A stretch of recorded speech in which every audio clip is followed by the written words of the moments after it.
Estamos dando la bienvenida a Carlos Pérez Guardamel, presidente de la ECOA RUNARI, quien ha hecho un largo trayecto desde el Ecuador hacia los Estados Unidos. Bienvenido, Carlos. La Confederación Nacional de Periodistas del Ecuador en la ciudad de Nueva York los saluda.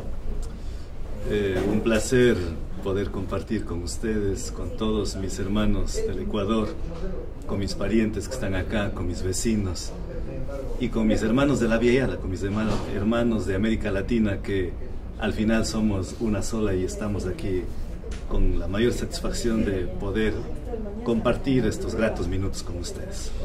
Carlos, el viaje indudablemente a la 149 sesión de la Comisión Internacional de Derechos Humanos ha traído expectativa, especialmente porque un grupo de organizaciones del Ecuador han venido a pedir el pronunciamiento de este alto organismo internacional acerca de las violaciones, acerca de la forma como se está llevando, especialmente el tratamiento que hace el gobierno hacia el pueblo y hacia las organizaciones. ¿Cuál ha sido el pedido de ustedes, las expectativas y qué es lo que se ha logrado en esta visita hacia Washington? Bueno, tuvimos la invitación de la Comisión Interamericana de los Derechos Humanos y ahí donde es el espacio más propicio para denunciar todas las vulneraciones a los derechos humanos, a los derechos de la naturaleza, a los derechos colectivos que están pasando en el Ecuador, y contarles de la otra orilla, no de la orilla oficial en la que el gobierno nacional hace parecer que en el Ecuador vivimos un paraíso y que es un gobierno socialista de izquierda y donde estamos muy cerquita del paraíso. Pero realmente ahí vemos 200 personas criminalizadas. Todo periodista, todo comunicador que disiente con el régimen es insultado, es estigmatizado, es difamado, es sacado de los medios de comunicación. Hay de aquel profesor que no está de acuerdo con su política educacional, es despedido. Hay de aquel estudiante que sale a las calles a protestar su rebeldía juvenil, es mandado a la cárcel. Hay de aquel campesino indígena que defiende los derechos de la madre naturaleza, es enjuiciado, mandado a la cárcel. En este régimen yo he estado 3 veces encarcelado y hace 6 meses cumplí la última pena, estuve en la cárcel. Saliendo de ahí vengo acá y fui acusado de sabotaje y terrorismo. Sumado a eso, está a punto de aprobarse el nuevo Código Penal Integral, que es un código draconiano, que endurece las penas, que amplía las penas, que criminaliza nuevas conductas ordinarias y que va a mandar a la cárcel a quien por una cosa pequeñita pueda realizar en el país. Es decir, estamos en un ambiente nada de tranquilidad, de calma, todo lo contrario. Se acaba de dictar un decreto ejecutivo 16, mediante el cual todas las organizaciones tienen que registrarse al Estado Nacional. Nosotros somos pueblos indígenas que antes de que nos descubrieran, entre comillas, en 1492, 10.000 años antes ya vivíamos acá, sin ley pero con principios. Así es, Carlos. Sin gobiernos pero con autoridades. Y ahora nos pretenden hacer que tengamos que registrarnos en el Estado. O sea, estamos ante un Estado policíaco, ante un Estado inquisidor. Y nos venimos de eso a contar a la Comisión Interamericana de los Derechos Humanos, y concluyo con esta idea. Desventajosamente, el gobierno nacional brilló por su ausencia, porque hubiese sido mirando a los ojos decírselos por qué dicen una cosa y hacen otra cosa. Pero aprovechamos también para estar reunidos con algunos senadores, congresistas y en el Departamento de Estado, que me gustaría más adelante comentar. Encantadísimo. Ustedes tenemos claro el concepto, pero lo que quiere saber la comunidad ecuatoriana, especialmente quienes vivimos lejos de nuestra patria, ¿cómo ha sido recibido todo este tipo de inquietudes y denuncias por parte de la Alta Comisión de Derechos Humanos? Eso es lo que queremos saber. Ellos dicen que solamente hacen un monitoreo y recetan alguna información que sale en los medios de comunicación. Este rato hay 6 medios de comunicación televisivos en el Ecuador. Me refiero a cobertura nacional: Ecuavisa, Camavisión, Teleamazonas. De los 6, solo uno es crítico. El resto son del gobierno y el resto se han agachado la cabeza. Pero entonces no va a salir todo. Por eso ellos se quedan sorprendidos y dicen: pero nosotros tenemos otra información que nos traen acá. Y nos dicen que en el Ecuador está avanzando, que la democracia se ha consolidado, que los derechos humanos se respetan, que los derechos de la naturaleza están en vigencia y que todo es una santa paz. Pero eso no es así. Eso venimos y los comisionados se quedaron sorprendidos frente a una realidad completamente diferente de lo que está pasando en el Ecuador. Dentro de los grupos sociales, especialmente dentro de los grupos indígenas, ¿hay una división entre ustedes? ¿Hay gente que apoya al gobierno? ¿Hay organizaciones que apoyan? ¿O ustedes se encuentran sólidamente fuertes y unidos para, en realidad, para los proyectos de lo que tienen en adelante, luchar con el gobierno? El maestro, el nazareno Jesucristo dijo una gran verdad: conoceréis la verdad y la verdad os hará libres. Por lo tanto, uno no tiene que este rato falsear la verdad. No está consolidado el movimiento indígena. No estamos férreamente unidos como en el levantamiento de 1990. Hay no una división, pero sí hay una debilidad. ¿A qué se debe? Se debe que algunos dirigentes han sido cooptados por el régimen. Recuerde, tenemos un embajador en Bolivia, alto dirigente, un dirigente de fuste, o sea, un buen dirigente. Otro dirigente tenemos en Centroamérica, y ahora tenemos subsecretarios y tenencias políticas y gobernaciones, gente del movimiento indígena que ha atenuado y ha hecho que pasen a la orilla del gobierno. Pero nosotros le hemos dicho, no importa, pues así ellos vayan y nos den las espaldas, nosotros seguiremos resistiendo. Muchos se preguntarán, pero Correa tiene un gran respaldo, más de la mitad del electorado votó y por eso fue reelecto. Sí, pero una reflexión.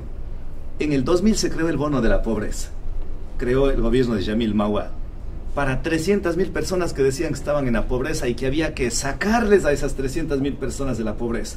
Hoy no hay 300.000 personas en la pobreza que reciben el bono. Hoy reciben 2 millones de personas el bono de la pobreza. La pregunta del millón: en vez de bajar la pobreza, más bien se ha sumido de la pobreza la indigencia en el Ecuador. Y claro, es yo te doy el bono, tú me das el voto. Claro, tiene 2 millones de personas aseguradas. En la campaña decía, si no votan por mí, les quito el bono. Entonces a eso se debe ese respaldo, y también parte el amedrentamiento que hacen por todo el proceso de criminalización, de estigmatización. ¿Qué no nos han dicho? A mí me ha dicho que soy un indio rosca, indio rocoto, que soy emponchado, que somos emplumados, que somos locos, que somos infantiles. Últimamente llegó a decirme que no soy indígena y que soy un siquiñahui. Los que saben quichua traduzcan. Bueno, para los que no saben, es una palabra súper dura, fuerte, más bien no le voy a decir por los medios, pero me dijo que soy siquiñahui. A mí no me ofende, ofende a la majestad de la presidencia de la República. Carlos, en realidad es preocupante, porque una cosa es estar fuera del país y otra cosa es vivir la realidad dentro del Ecuador. Efectivamente, desde aquí pues tenemos noticias de que el país ha avanzado dentro de la estructura, en realidad, pero hay serias fallas del gobierno, usted lo está anotando, y yo creo que hacer democracia es precisamente estar al frente y dar la cara ante todas las inquietudes de las organizaciones sociales. Usted ha sido claro y franco, y por supuesto no está de acuerdo con el gobierno, pero quienes nosotros estamos dentro de una comunicación social, precisamente tenemos este interés de saber cuáles son las inquietudes para nosotros poder transmitir a esta gran comunidad ecuatoriana. ¿Cuáles son los objetivos? ¿Cuál es el plan de ustedes directamente, ahora precisamente que estamos hablando de un caso bien fuerte, precisamente la explotación de Yasuní? ¿Cuál ha sido la posición de ustedes? Sabemos a grandes rasgos, no a la explotación de Yasuní. Se está pidiendo una consulta popular. ¿Cuáles son las expectativas de ustedes frente a este grave problema en el Ecuador?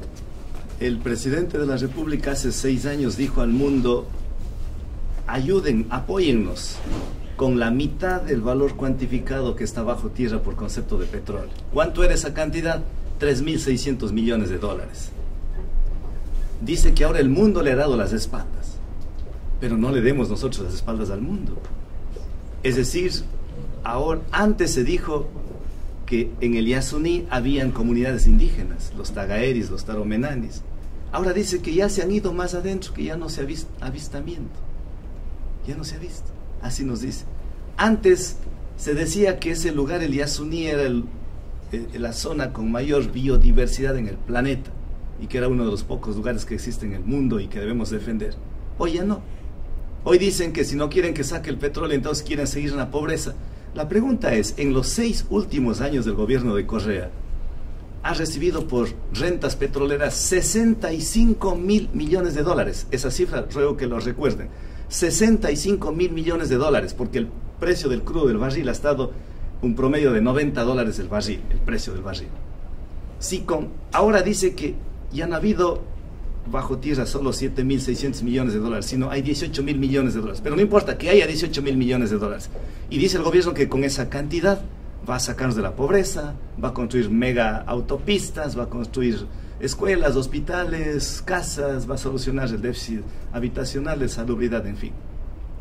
Si con 65.000 millones de dólares en 6 años no ha sacado de la pobreza a los ecuatorianos, ¿es creíble la promesa del gobierno que con 18.000 millones de dólares sacará de la pobreza?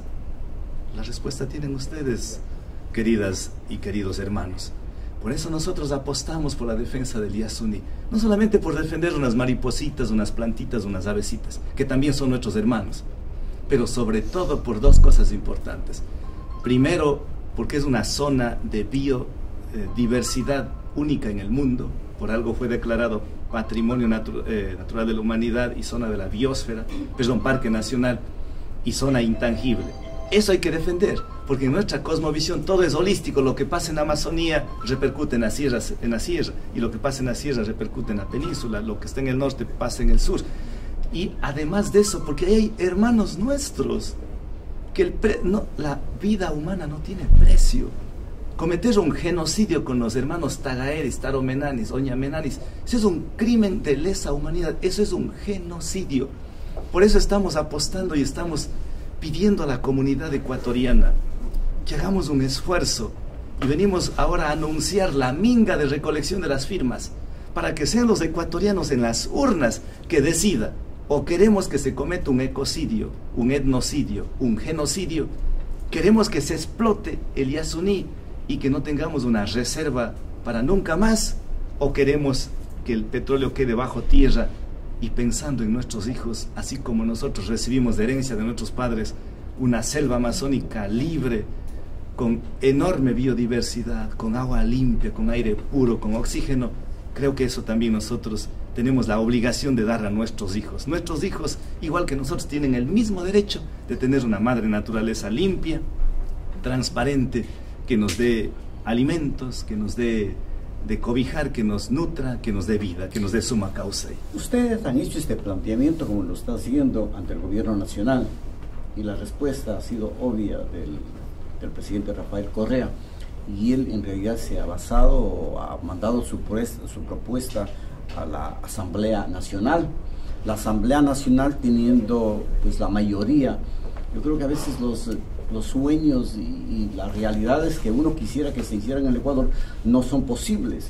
¿Cuál cree usted que puede ser la mejor salida en estos momentos